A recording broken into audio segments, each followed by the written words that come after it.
Welcome to this special edition of Neurology News Network. I'm Marco Meglio. Please excuse our appearance this week as a majority of the U.S. workforce, including the Neurology Live team, moves to working remote as we come together to help reduce the spread of the novel coronavirus. First up, results from the Resilient long-term extension study showed that treatment with bimagrumab produced a good safety profile and was well tolerated, but did not provide clinical benefits in terms of improvement of mobility in patients with sporadic inclusion body myositis. Researchers used the 6-minute walk test as a safety and safety as the co-primary endpoint outcomes, and they found that the mean change in 6-MWD from baseline was highly variable across treatment arms and showed progressive decline from week 24 to week 104 in all treatment groups. Notably, this decline followed a small transient increase during the first 6 months of the core study.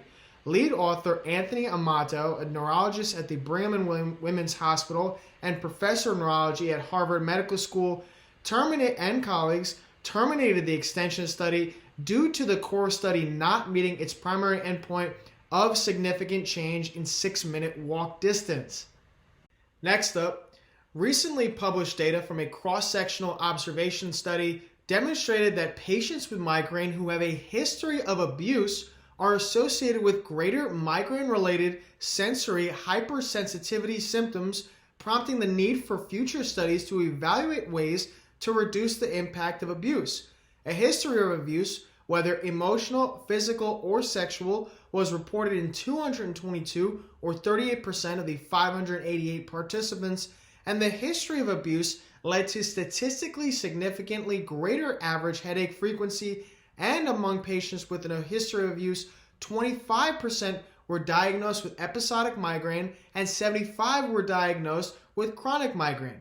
Lead author Misha Trivedi, a clinical research trainee at Mayo Clinic, and colleagues concluded that given survivors' increased vulnerability to more severe chronic health symptoms, these findings emphasize the importance of screening patients for abuse when treating migraine. Lastly, the use of retinal biomarkers may be used for early detection of in vivo Alzheimer's disease pathologic abnormalities after results from a cross-sectional study demonstrated both functional and structural changes of the retina in cognitively normal older adults. Min Byung of the Department of Neuropsychiatric at Seoul National University Hospital and colleagues evaluated 49 cognitively normal individuals who underwent complete ophthalmic examination, including swept source optical coherence tomography and multifocal electroretinogram, as well as amyloid beta, PET, and MRI.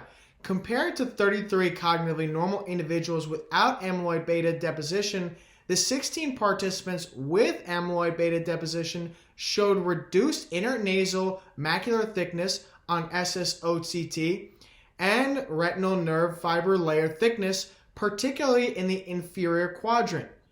For more direct access to expert insight, head to neurologylive.com. This has been Neurology News Network. Thanks for watching.